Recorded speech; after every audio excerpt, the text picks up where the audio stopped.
नारे इंडिया की जानिब से जो है अब पाकिस्तान के अगेंस्ट जो है वो बहुत सी इलीगल जो है कार्रवाइयाँ जारी हैं, जिसका पाकिस्तानी फ़ौज जो है मुंह तोड़ जवाब भी दे रही है।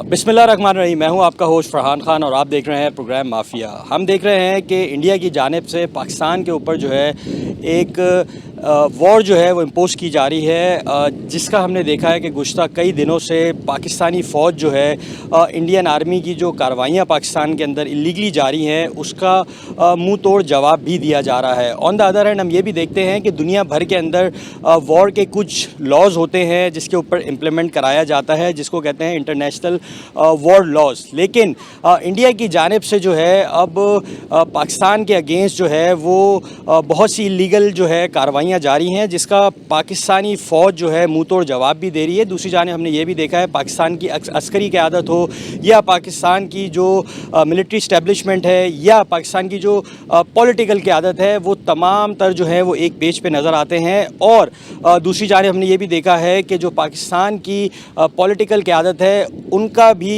यही मौक़िफ़ है कि इंडिया अगर किसी भी तरीके से इलीगल तौर पे पाकिस्तान के ऊपर अगर वॉर इम्पोज़ करता है तो उसका जो है बड़ा स्ट्रिक्ट रिएक्शन जो है वो दिया जाएगा और दिया जा भी रहा है। दूसरी जानिब हमने ये भी देखा है कि इंडिया की जानिब से जो है जब राफेल तैयारे जो हैं वो इंजेक्ट किए गए थे तो इंडिया का कहना ये था कि अब जो है इंडिया का जो है वो वेट जो है वो भारी हो जाएगा। लेकिन दूसरी जानिब हमने ये देखा कि पाकिस्तान एयर फोर्स ने इंडियन एयर फोर्स का जो है मुंह तोड़ जवाब दिया, जिसमें हमने देखा कि इंडिया के कई तैयारे जो हैं उनको गिराया भी गया। ऑन द अदर हैंड हम ये भी देखते हैं कि पाकिस्तान की जो आवाम है वो पाकिस्तान फ़ौज के शाना बशाना खड़े होते हुए नज़र आती है और पाकिस्तानी फ़ौज का ये कहना है कि पाकिस्तानी अवाम की हिमायत से ही जो है इस जंग में पाकिस्तानी फ़ौज जो है इंडिया को मुंह तोड़ जवाब दे रही है। ऑन द अदर हैंड आपको ये भी बताएं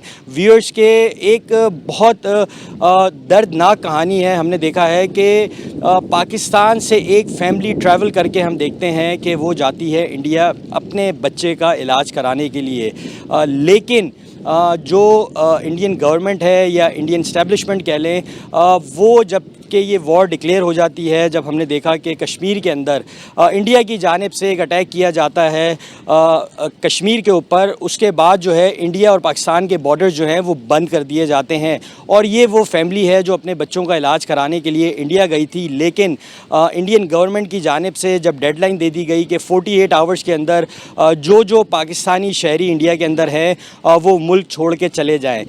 लेकिन बदकिस्मती से हुआ ये कि वो जो फैमिली थी, उस बच्चे की वालदा जो थी वो इंडियन सिटीज़न थी और उस बच्चे का जो वालिद था वो पाकिस्तानी सिटीज़न था। जैसा कि हमने देखा कि जब इंडिया पाकिस्तान के अंदर जब माइग्रेशंस हुई थी तो बड़ी तादाद में जो इंडिया से मुसलमान थे वो माइग्रेट होके पाकिस्तान आए थे। लेकिन अनफॉर्चुनेटली जब ये फैमिली इंडिया ट्रैवल करती है और वहाँ जाके अपने बच्चे का इलाज, उनका भी ट्रीटमेंट शुरू ही होता है, तो इंडियन गवर्नमेंट की जानिब से 48 आवर्स की डेडलाइन दे दी जाती है। और जब वो लोग वापस आ रहे होते हैं तो बॉर्डर पे ये पता लगता है, इंडियन फोर्सेस की जानिब से कहा जाता है कि जो इंडियन शहरी हैं, जो उस बच्चे की वालदा थी, उसको और उसकी खाला को जो है वो इंडिया पे रोक लिया जाता है और जो दूसरी रिमेनिंग फैमिली थी उनको जो है छोटे छोटे बच्चे जो हैं उनको वापस कर दिया जाता है। आइए आज हम चलेंगे, हम कुछ जानेंगे उस फैमिली से भी कि किस तरह जो है वो फैमिली यहाँ से इंडिया मूव हुई, जो उनका ट्रीटमेंट था बच्चे का उस हवाले से। लेकिन उस बच्चे का अभी तो इनिशियल जो चेकअप होता है वो चेकअप ही हुआ था, उसके बाद उनको ये पता लगा कि उस फैमिली को जो है अब पाकिस्तान वापस जाना पड़ेगा। आइए चलते हैं और उस फैमिली से जानते हैं कि ओवरऑल ये स्टोरी उनके ऊपर किस तरह गुजरी और किस किस्म का बिहेवियर जो है इंडियन गवर्नमेंट की जानिब से या इंडियन आर्मी की जानिब से जो है वो उनका रवैया जो था उस फैमिली के साथ। आइए चलते हैं।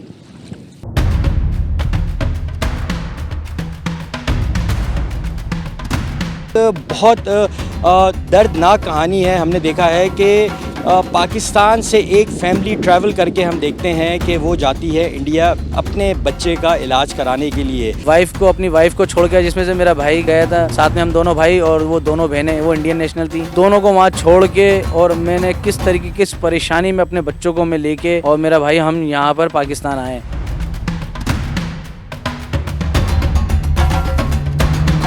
हम बड़ा जो है ना दिल टूट गया। हम कितनी खुशी खुशी गए थे कि अपने बच्चे को लेके कि हम इलाज के लिए जा रहे हैं, मेरा बच्चा व्हील चेयर पे जा रहा है, पैरों पे चल के आएगा। बड़े सपने सजा के हम गए थे, अपनी जमा कुंजी लगा के गए थे, मेरे बच्चे का इलाज कराया जाए और हमसे ताउन किया जाए ताकि मेरा बच्चा अपने पैरों पे खड़ा हो जाए जल्द से जल्द।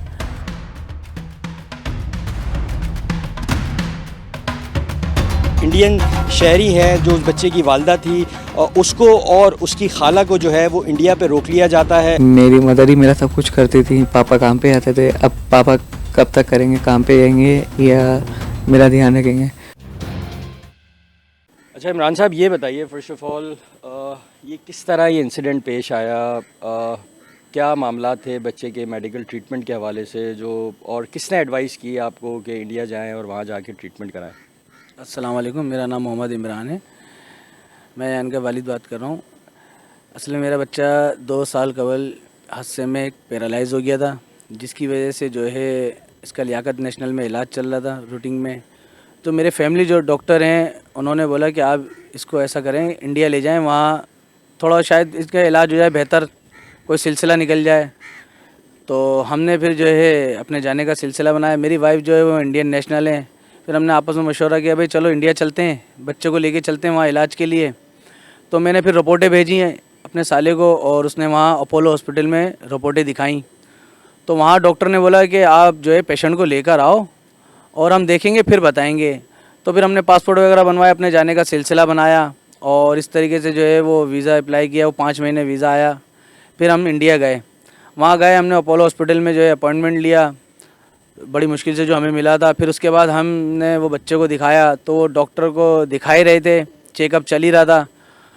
तो उसी दौरान जो है वो कश्मीर में एक हादसा हो गया, जिसकी वजह से इंडियन गवर्नमेंट ने बोला जी 48 घंटे में जितने भी पाकिस्तानी हैं वो जल्द से जल्द यहाँ से चले जाएँ, उनका वीज़ा रद्द किया जाता है, वरना कानूनी कार्रवाई करी जाएगी।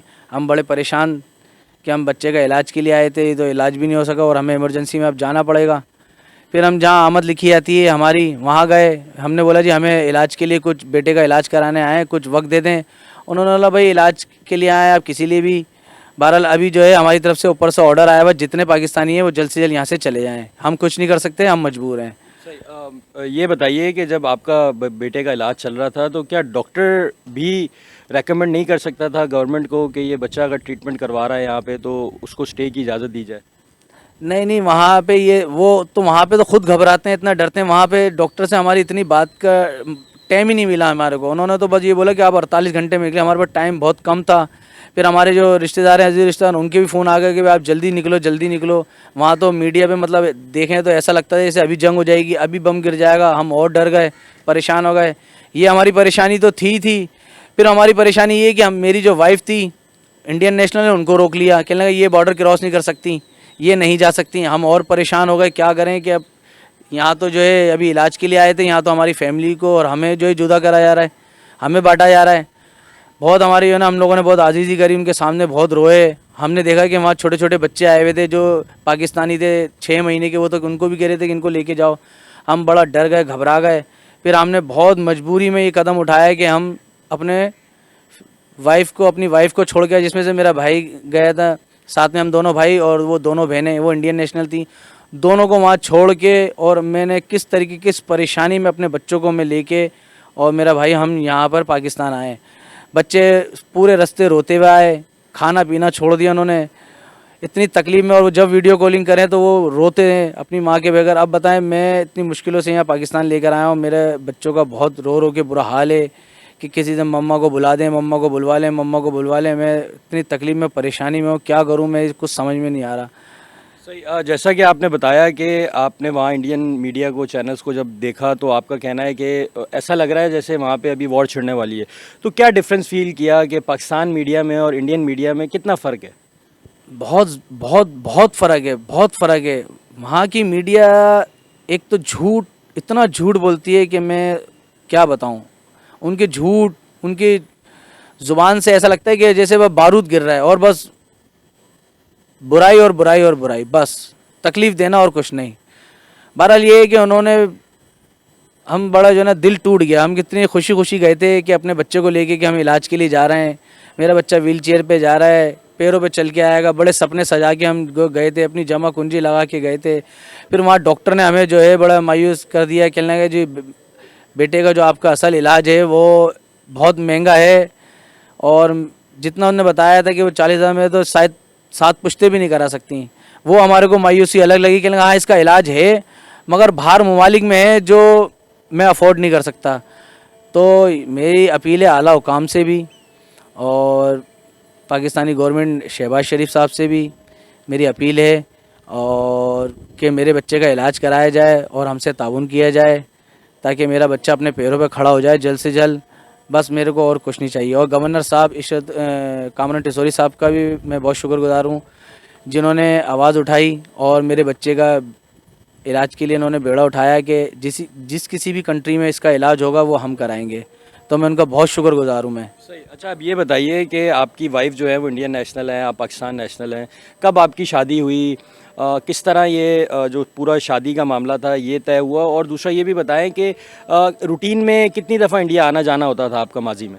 देखिए वो मेरे मामू की बेटी हैं और मेरी शादी 2007 में हुई थी। 18 साल मेरी शादी को हो गए हैं और शादी मेरी वहीं दिल्ली में हुई थी और मैं इंडिया जो है शादी के बाद आता जाता रहता था। उसके बाद जो है मैं 2019 में गया हूँ, 15 में गया हूँ 2000, और अब 2025 में गया हूँ और 2007 में गया था मैं। तो बड़ा हंसी खुशी जाते थे। अच्छा वहाँ पे आवाम में या उनमें तो कोई ऐसी बात नहीं है मगर जो ऊपरी सियासी लोगों में और जो मीडिया है उसके थ्रू तो वहाँ आग ही बरसाई जाती है, बस आग और आग आग मुखालिफ, बस जहर ही उगला जाता है जिसकी वजह से वहाँ बड़ी हमें जो है तकलीफ़ हुई, घब और परेशानी हुई जिसको हम देख के डर गए। सही। अब ये बताइए कि बच्चे की वालदा वहाँ पे है, बच्चा यहाँ पे है और इनोसेंट बच्चा है, अभी कम उम्र बच्चा है, तो घर के मामलात क्या है, वालदा की क्या फीलिंग्स हैं, इस हवाले से ज़रा थोड़े व्यूअर्स को बताइए। देखिए मेरी जाहिर सी बात है, मैं काम पे जाता था तो मेरी वाइफ ही जो है मेरे बच्चों का ख्याल रखती थी। अब मेरे बच्चे का जब से ये हादसा हुआ है वो एक छोटे बच्चों की तरह हो गए, तो वो अपनी माँ के बगैर रहते नहीं हैं। अब वो उनका खाना पीना, उनका देखना, पहनना ओढ़ना, या वो दोस्तों की तरह रहती थी। अब कुछ मंगाना हो, मम्मा ये मंगाना है, वो मुझसे नहीं बोलती थी, अपनी माँ से ही बोलते थे, मम्मा ये मंगाना है या ये मुझे ये खाना है। अब वो माँ की कमी वो इतनी महसूस हो रही है उनको कि वो वीडियो कॉलिंग हो या अकेले वो रोते हैं, मैं उनको देख के जो है ना मुझसे रहा नहीं जाता कि मेरा बच्चा जो है वो अकेले अकेले कुड़ता रहता है, वो रोता रहता है अंदर ही अंदर, और उसको इतनी याद आती है। दूसरा बेटा है मेरा, उसको भी बहुत याद आती है। जब वो मैं उनको देखता हूँ रोता हुआ तो मुझसे रहा नहीं जाता। तो मैं यही करता हूँ, पाकिस्तानी गवर्नमेंट से अपील है मेरी कि जिन लोगों की शादियाँ कम से कम यहाँ हुई हुई हैं पाकिस्तान में और हिंदुस्तान में हुई हुई हैं, उन फैमिलियों को तो ना जुदा करें। हाँ फ्रेश पासपोर्ट है, आप उन पर सख्ती करें, उनको ना जाने दें। जिनकी शादियाँ हुई हुई हैं, जो फैमिलियाँ आपने बार्डर तो बांटे इंसानों को, फैमिलियों को बांट दिया है, वो उनको दोबारा मिलवाएं, उनको जल्द से जल्द वो फैमिलियाँ जल्द से जल्द मिल जाएं। इसलिए कि बहुत तकलीफ़ में हम, जिस तकलीफ़ में हम ही जानते हैं कि क्या तकलीफ़ है। मेरे बच्चे जो है वो उनसे सब्र नहीं हो रहा, वो आए रोते रहते हैं वो कि भाई किसी तरीके से मम्मा को ले आओ, मम्मा को ले आओ। मैं बताओ कैसे लेकर आऊँ, मेरे हाथ में नहीं है। कि किसी आला हुकाम से अपील है कि इस बारे में सोचें, बैठें और इस मसले को जल्द से जल्द निपटाएं। सही। जैसा कि आपने कहा कि जब 48 घंटे का आपको अल्टीमेटम दे दिया गया न्यूज़ चैनल्स ने, जब आपने सुना तो जब आप वापस आ रहे थे तो आपके साथ और भी बहुत सी फैमिलीज़ होंगी जो इंडिया से वापस आ रही होंगी, तो किस तरह के मनाजिर जो हैं वो आपने देखे वहाँ पे?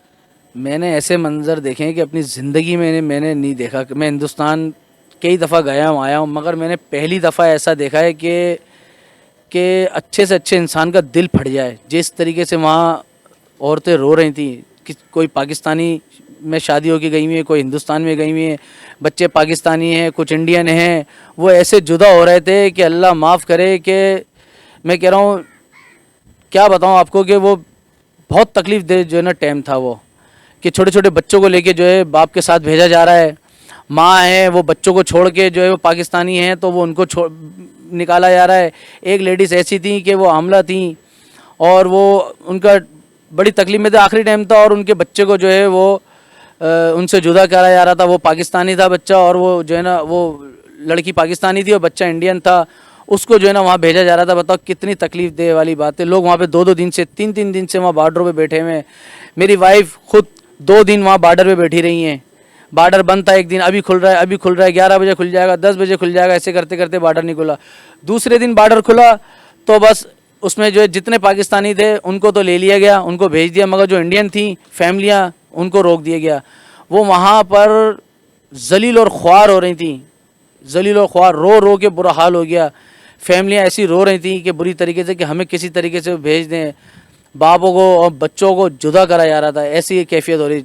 छीन छीन के जो है ना लेके जा रहे थे कि भाई उनके जो बच्चे हैं उनको दिया जा रहा था। और वो कोई कुछ करने वाला नहीं था, कोई बोलने वाला नहीं था, कोई हमारी सुनने वाला नहीं था। क्या करें कि भाई ऐसे ऐसे ये टाइम आया है कि बस हमने कभी नहीं देखा ज़िंदगी में। तो ये नहीं होना चाहिए। कम से कम जिनकी शादियाँ हुई हुई हैं, फैमिलियाँ हैं जो इधर से उधर, वो तो नहीं छूट सकती ना। तो गवर्नमेंट से यही अपील है कि इसको देखा जाए। और high commissioner, Indian high commissioner, Pakistani high commissioner से दोनों से अपील है और दोनों हुकूमतों से भी अपील है कि इस मसले को देखें, बैठें और जल्द से जल्द जितनी जल्दी हो सके इसको करें। वरना ये ना हो कि लोग खुदकुशियाँ करें अपने बच्चों के चक्कर में, अपनी परेशानी के हाल में, जो जुदा हो गई हैं। कोई हादसा हो तो ये नहीं होना चाहिए, इसका इंतज़ार ना करें। सही। तो अब क्या इंडियन गवर्नमेंट से आपकी वाइफ को कुछ बताया जा रहा है कि कब तक जो है ये मामला सेटल डाउन हो जाएंगे, या अगर उन्होंने ट्रैवल करना है पाकिस्तान तो किसी किस्म का राब्ता इंडियन हुकूमत का आपकी वाइफ से हुआ है अभी तक? नहीं, मेरी वाइफ का जब से और अभी तक किसी ने कोई राब्ता नहीं किया। वहाँ कोई किसी ने राब्ता नहीं किया, किसी को परवाह ही नहीं है। वहाँ तो किसी को परवाह ही नहीं है कि ये जाएँ या ना जाएँ। वहाँ किसी को एहसास नहीं है इस बात का, वहाँ किसी को एहसास नहीं है। किसी ने ना कोई आया मिलने, ना किसी ने पूछा कि जा रही हो या नहीं जा रही, कि आपकी शादी है। वो समझ ही नहीं रहे किसी चीज़ को, तो क्या बोलें। वो लोग तो कोई तकलीफ़ को नहीं समझ रहे। वो छोटे बच्चों की नहीं समझ रहे, माओं की नहीं समझ रहे, बाप की तकलीफ़ नहीं समझ रहे, बच्चों की तकलीफ़ नहीं समझ रहे। तो उनको क्या पता होगा? उनको तो किसी चीज़ का नहीं पता। वो तो बैठे हुए आराम से, ना कोई मिलने आया। यहाँ हमारी मीडिया का मैं बहुत शुक्रगुजार हूँ, जिन्होंने हमारे पूछा, आके देखा, हमारी आवाज़ बनी और ये हमारी आवाज़ बन के दुनिया में फैलाई। हमें पता चला कि हाँ हमारा भी कोई है। वरना वहाँ तो हम बिल्कुल मोहताज हुए हुए थे, हमें कुछ भी नहीं लग रहा था कि हमारा कुछ सुनने वाला है। हम रो धो के बाद खुद ही अपनी हाय लेके और अपने रोते रोते यहाँ पाकिस्तान आ गए। यहाँ हमारी मीडिया की बहुत शुक्रगुजार हूँ कि जिन्होंने हमारी आवाज़ बने और आगे तक हमारी आवाज़ को पहुँचाया, और इसी तरीके से पहुँचाते रहें और लोगों की भी मदद करते रहें। Thank you. अयान बेटा, ये बताओ आप फर्स्ट ऑफ ऑल कि जब से आप पैरालाइज हुए हो उसके बाद से आपकी लाइफ में क्या डिफ़िकल्टीज़ आई, और किस किस्म के जो इश्यूज़ हैं आपने फेस किए हैं, और सेकेंडली ये भी बताओ कि आप स्कूल क्योंकि नहीं जाते हो लेकिन आपने एजुकेशन जो है वो कैरी ऑन की हुई है, तो कौन सी क्लास का कोर्स आप अभी पढ़ रहे हो, और आगे क्या एम्बिशन है आपका लाइफ में, किस किस्म के गोल्स जो हैं वो आप अचीव करना चाहते हो? अस्सलाम वालेकुम, मेरा नाम मोहम्मद अयान है। जब से मेरा हादसा हुआ 2 साल से 1 साल से तो उठा ही नहीं आता था, मतलब बेड पे ही लेटा रहता था। अब फिर भी सारे की तरफ बैठ रहे हैं और अभी 9 क्लास का कोर्स चल रहा है इंशाल्लाह, और आगे आके देखेंगे क्या बनना है। सही। अच्छा, ये बताओ कि आपको जब डॉक्टर ने रेकमेंड किया कि आप इंडिया जाएं और आप वहाँ जाके ट्रीटमेंट कराएं, तो पाकिस्तान से इंडिया तक का सफ़र के हवाले से ज़रा आप हमें बताओ। हम यहाँ से 25 मार्च को सवार हुए, 27 मार्च को वहाँ उतर गए थे। फिर वहाँ पे ईद गुजारी। ईद के बाद हमने अपॉइंटमेंट ली, डॉक्टरों से बात चल ही रही थी इसी में कि कश्मीर में ही हादसा पेश आ गया इंडिया में। इंडियन हुकूमत ने बोला जो भी पाकिस्तानी इलाज कराने आए हैं, वैसे घूमने आए हैं, उनके पास 48 घंटे हैं, वो यहाँ से अपनी रवानगी लिखवाएँ और सवार हो जाएँ। जहाँ हमारी रवानगी लिखी जाती है हम वहाँ गए। हमने उनसे रिक्वेस्ट करी कि हमें थोड़ा सा टाइम दे दें, हम इलाज कराने आए हैं। उन्होंने नहीं, ऊपर हुकूमत से ऑर्डर आए हैं जो भी पाकिस्तानी हैं वो यहाँ से सवार हो जाएं। फिर वो बोलते हैं आपकी मम्मा हमारे साथ गई थी और चाची, तो वो इंडियन पासपोर्ट था, तो वो बोल रहे हैं इंडियन पासपोर्ट बॉर्डर क्रॉस नहीं कर सकता। हमने उनसे रिक्वेस्ट करी आप इलाज कराने की इजाज़त नहीं दे रहे, पर हमारी फैमिली पूरी आई है, आप हमारी फैमिली को साथ भेज दें। रोने वाला नहीं। हम इंडियन हुकूमत और पाकिस्तानी हुकूमत से यही कहते हैं कि लड़ाई झगड़ों को ख़त्म किया जाए और जल्द से जल्द बॉर्डर खोला जाए। जो शादीशुदा फैमिलियाँ वहाँ आई हुई हैं, यहाँ आई हुई हैं, उनको जुदा ना करा जाए, उनको मिला दिया जाए। हमारी माँ और मेरी खाला को मुझसे जल्द से जल्द मिला दिया जाए। सही। अच्छा बेटा, ये बताओ कि जब आपका ट्रीटमेंट चल रहा था ये सारा, तो क्या डॉक्टर ने गवर्नमेंट को कोई लेटर नहीं लिखा कि ये बच्चा अगर किसी और कंट्री से ट्रैवल करके यहाँ आया हुआ है और इसका ट्रीटमेंट यहाँ चल रहा है, तो क्या मेडिकल बेसिस के ऊपर भी क्या आपको वहाँ पे रुकने की इजाज़त नहीं दी गई है? जी नहीं, डॉक्टरों ने कुछ भी नहीं लिखा, ना गवर्नमेंट से रिक्वेस्ट करी, बल्कि जहाँ हमारी आमद लिखी आती है हमने ही उनसे रिक्वेस्ट करी कि हम इलाज कराने आए हुए हैं, हमें थोड़ा सा टाइम दे दो। उन्होंने नहीं, ऊपर हुकूमत से ऑर्डर आए हुए हैं, आप यहाँ नहीं रुक सकते, आप 48 घंटों में यहाँ से सवार हो जाए। सही। तो जो वहाँ पे लॉ इन्फोर्समेंट एजेंसीज़ हैं जिसमें उनकी पुलिस है या इमिग्रेशन का डिपार्टमेंट है, उन्होंने भी आपसे कोई रियायत नहीं इस हवाले से की? नहीं, उन्होंने भी रियायत नहीं करी। उन्होंने लगा भाई हमारे पास ऊपर से ऑर्डर आए हुए हैं, हम कुछ नहीं कर सकते, आप यहाँ से रवानगी लिखवाएं और अपनी सवार हो जाएं जल्द से जल्द। सही। तो अब ये बताओ कि आपकी मदर वहाँ हैं, जैसा कि आपने बताया आपकी खाला वहाँ पे हैं, तो क्या फीलिंग्स हैं आपके दिल के अंदर, और क्या किस तरह आप अपनी मदर से अटैच होते हो, किस तरह आप उनसे बात करते हो, या आपकी मदर की आपके लिए क्या फीलिंग्स हैं अभी? मेरी मदर ही मेरा सब कुछ करती थी, पापा काम पे जाते थे, अब पापा कब तक करेंगे, काम पे जाएंगे या मेरा ध्यान रखेंगे।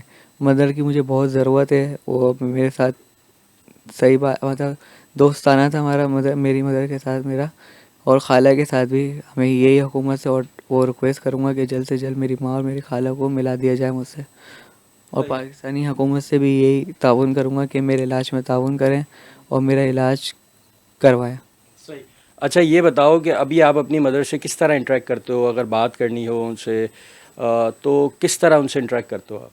वीडियो कॉल पे बात होती है उनसे, जब भी वो देखती हैं हम भी रोते हैं और वो भी रोती हैं, वो भी सब्र दे रही होती हैं कि हम जल्द से जल्द आ जाएंगे। हम भी ये बोलते हैं आप परेशान ना हो, आप जल्द से जल्द आ जाओगे हमारे पास। सही। तो आपकी खाला भी वहाँ पे हैं, आपकी मदर भी वहाँ पे हैं, तो घर तो मेरा ख्याल आपका पूरा डिस्टर्ब हो गया है एक तरीके से। तो क्या आप कहना चाहोगे इंडियन गवर्नमेंट को कि क्योंकि ये जो रिस्ट्रिक्शन लगाई है बेसिकली वो तो इंडियन गवर्नमेंट ने लगाई है आपके केस में, तो क्या क्या क्या कहना चाहोगे आप इंडियन गवर्नमेंट को कि जो फैमिलीज़ अटैच्ड हैं पाकिस्तान में और इंडिया के अंदर, वो डिस्टर्ब हो गई हैं इस सारे जो अभी वॉरफेयर चल रहा है पाकिस्तान और इंडिया का, तो इस हवाले से इंडियन गवर्नमेंट क्या रोल प्ले कर सकती है आपके मेडिकल ट्रीटमेंट के हवाले से?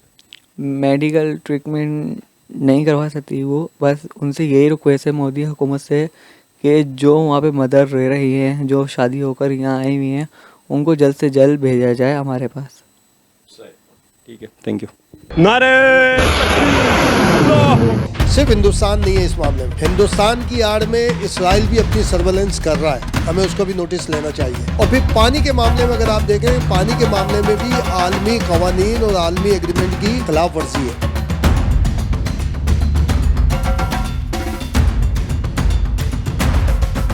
और इंशाल्लाह जब कभी भी हमारी पाक आर्मी को हमारे जान और माल की ज़रूरत पड़ी तो हमें कभी पीछे नहीं पाएगी, इंशाल्लाह हम उनके शाना बचाना खड़े होकर उनका साथ देंगे। अच्छा इम्तियाज़ साहब, ये बताइए, हम देख रहे हैं कि गुज़श्ता कई दिनों से जो है इंडिया की जानिब से एक जंग का माहौल बनाया जा रहा है, इल्लीगल किस्म की एक्टिविटीज़ देखने में आ रही हैं। हमने देखा कि पाकिस्तान में गुज़श्ता कई दिन पहले जो है रात गए जो है इंडिया की जानिब से अटैक्स भी किए गए, जिसकी जवाबी कार्रवाई पाकिस्तान आर्मी ने भी की। तो इस हवाले से क्या कहेंगे, क्या इंटरनेशनल लॉज हैं, क्या इंडिया बार बार इस तरह की एक्टिविटीज़ कर सकता है बाय इंटरनेशनल लॉ? बिस्मिल्लाहिर्रहमानिर्रहीम। देखिए वो माजी में भी करता आया है, 370 19 में जब 2019 में किया उसने, हमें उस वक्त बहुत सारी चीज़ों के नोटिस लिया था हमने, मगर उसको हमने उस तरह जिस तरह से ज़्यादा एक्टिविटी करनी चाहिए थी वो हम नहीं कर पाए। उसने वही वायलेशन की थी, उसने यूएनओ के रेजोल्यूशन की भी वायलेशन की थी, क्योंकि यूएनओ का रेजोल्यूशन खुद हिंदुस्तान की एप्लीकेशन पर ये है कि वहाँ राय शुमारी होगी कि वो हमारे साथ आना चाहते हैं या हिंदुस्तान के साथ जाना चाहते हैं। उसकी मौजूदगी में तो कोई आबादी हो ही नहीं सकती सारी, तो 370 का मतलब हो गया कि वो वहाँ पे जायदादें ख़रीदी जाएंगी, आबादी चेंज करेंगे, माहौल चेंज करेंगे, वो ये सारी चीज़ वायलेशन कर रहे हैं। अभी भी वायलेशन की उन्होंने, जेनेवा कन्वेंशन की वायलेशन की। अभी जब हम आप बात कर रहे हैं एलओसी पर जो कुछ चल रहा है वो भी वायलेशन है कि सिटीजन्स को निशाना बनाया जा रहा है, पहले भी उन्होंने इस तरह से सारे वायलेशन उनकी पूरी की पूरी चल रही है। लेकिन जो मेरा 28-30 साल का जो सहाफ़ती तजर्बा है, जो मैंने और चीज़ें भी दूसरे ममालिक में भी, हमने इराक वार को भी देखा, अफ़गानिस्तान भी कवर किया, इराक में आफ्टर वार बिफोर वार हम गए, वो सारी चीज़ें भी देखी। मुझे इसके बिहाइंड कुछ ना कोई सूरत हाल नज़र आ रही है कि इसके बिहाइंड सिर्फ हिंदुस्तान नहीं है। इस मामले में हिंदुस्तान की आड़ में इसराइल भी अपनी सर्वेलेंस कर रहा है, हमें उसका भी नोटिस लेना चाहिए और उसके ऊपर भी बात करनी चाहिए, क्योंकि इसराइली ड्रोन्स का मूव करना, फ्लाई करना कोई बहुत ज़्यादा एक्स्ट्राऑर्डिनरी है। इट मीन्स कि हमें इसको एग्जामिन करना चाहिए खुद भी, और ज़ाहिर है कि हमारे इदारे इसको चेक कर रहे हैं और देख भी रहे हैं, लेकिन हमें उससे आगे जाके कहीं करना चाहिए। और फिर पानी के मामले में अगर आप देखें, पानी के मामले में भी आलमी कवानीन और आलमी एग्रीमेंट की खिलाफ वर्जी है, मगर इस पर यूएनओ और अमेरिका की खामोशी, जस्ट एक बयान आना, वो समझ से बाहर है। कश्मीर में भी अमेरिका ने एक अजीब सा किरदार अदा किया कि और अभी भी ये सारी के जी स्टेटमेंट आ गया, गलत है, ये गलत नहीं है, पनिश करें आप, बहुत सीरियसली आप उसके ऊपर एक्शन लें, सब चीज़ें करें। तो इंटरनेशनल जो फोर्सेस हैं, हमें उसके ऊपर भी क्वेश्चन करना चाहिए। अब इस दौरान में जो पाकिस्तान की एक्टिविटी रही, मैं क्या समझता हूँ कि बहुत अच्छी। आज जैसे सऊदी नायब वज़ीर ख़ारजा आए हुए हैं, उससे पहले शहबाज शरीफ साहब जो वज़ीर आज़म, उन्होंने बहुत सारी जगह बातें की टर्की के प्रेसिडेंट से, और वहाँ जो मुतल्लिका लोग थे, नायब वज़ीर आज़म जो वज़ीर ख़ारजा भी हैं इसहाक डार, साबिक वज़ीर ख़ारजा बिलावल भुट्टो, सब ने जो पॉलिटिकली और डिप्लोमेटिकली हो सकता है वो सारी की सारी चीज़ें कर रहे हैं। अब इसका मतलब है कि इस प्रेशर के बिहाइंड मैं नहीं समझता कि सिंतास माहिदा है। सिंतास माहिदा अपनी जगह है, उसको कोई ख़त्म नहीं कर सकता, और उसके टेक्निकल भी सारे मामलात हैं कि जो दरियाए सिंध जहाँ से इंडस निकलता है लद्दाख के पास से, वहाँ पर तो उसको रोकना बहुत ही मुश्किल है, बहुत बहुत बहुत यानी कठिन सा है। उसके लिए बहुत बड़ी आपको आर्किटेक्ट चाहिए, बहुत सारी चीज़ें चाहिए, वो नहीं। और दूसरी जगह से भी जहाँ से ये पांचों मिलकर आगे जाके मिलते हैं, रावी, सतलज, ब्यास, काबुल, ये सारे निकलते हैं, वहाँ इतना आसान नहीं है कि उसको कवर इस तरह करे। लेकिन ये कन्फ्रंटेशन का मतलब ये है कि इसके बिहाइंड कुछ ना कुछ है, कुछ और इंटरनेशनल मामलात हो सकता है हो रहे हों कि पाकिस्तान को प्रेशर में लेने के लिए उसमें। लेकिन कौम जिस तरह से एक आई है, और हमारे जो, मैं तो ये कहता हूँ कि हमारे एयरफोर्स के लोंडों ने ऐसा जवाब दिया है कि उनकी तबीयत साफ़ कर दी है, तो आगे हमारे सीनियर जो एयरफोर्स के सीनियर हैं, वो तो इसका मतलब है उससे और भी आगे होंगे, और पहले भी हुआ है, अभिनंदन भी। और अभिनंदन के फ़ौरन बाद 2019 में ही क्या हुआ था, जो जाके हमारे सिर्फ 2 पायलट गए थे, उन्होंने टारगेट किए थे और बड़े ठीक ठाक उनको हिट किया था। फिर हमारी नेवी इतनी थी कि उन्होंने उनकी सबमरीन को, जो कि एटॉमिक बताई जा रही थी, उसको इंगेज किया था। इंगेज करने के बाद लॉक किया, लॉक करने के बाद उसको ओपन किया था कि भाई इसका मतलब वो चाहते हिट कर सकते हैं, इंटरनेशनली उन्हें कोई नहीं पूछता सारी चीज़ें। तो हम अपनी जगह अपने दिफा में सारी चीज़ों में बिल्कुल परफेक्ट हैं, सही हैं। हिंदुस्तान बार बार वायलेशन कर रहा है, उसके ऊपर आलमी ताकतों की खामोशी, जस्ट एक स्टेटमेंट देना, वो मैं समझता हूँ समझ से बाला है। ये पाकिस्तान को किसी तरह से प्रेशर में लाने के लिए मामला तो हो रहे हैं, और इस सारी सूरत हाल के बिहाइंड बाज़ बातें ऐसी होती हैं, हम उसको तबसरे के हिसाब से भी हम डिस्कस नहीं कर सकते।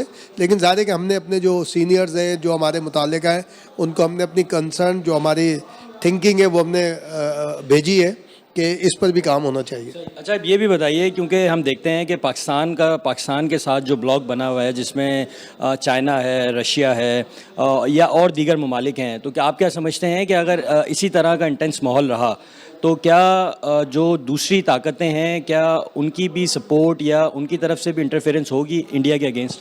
देखिए, वो तो ओपनली आ गया सारी चीज़ें, ख़ासतौर पे चाइना की तरफ से तो आ गया कि हम पाकिस्तान के साथ खड़े हुए। और ईरान ने तो ये कहा था कि जब वो उनके वज़ीर ख़ारजा भारत जाना था, उन्होंने कहा जी मैं इसमें एक थर्ड पार्टी का पार्ट प्ले करूँगा, और उसमें आके, लेकिन एनीहाउ आया कि वो हमारे साथ खड़े हैं। टर्की का आ गया कि वो हमारे साथ खड़े हुए हैं। लेकिन 2 एटमी क़ुव्वतों का मतलब ये है कि फोर्सेस हैं, सब चीज़ें, लेकिन खुदा न खासा मामला आगे जाता है तो दोनों साइड से बहुत नुकसान है। सिर्फ ये कि खुदा न खासा कोई बात होती है तो पाकिस्तान और हिंदुस्तान का नहीं, नेबर्स का भी, जो भी नेबर्स है, चाहे उसमें चाइना हो, ईरान हो, अफ़गानिस्तान हो, हिंदुस्तान के बैक साइड पे अगर आप चले जाएं, जो छोटे छोटे सार्क ममालिक हैं, उनके मामलात हों, वो तो फिर नुकसान वाली तो बात है।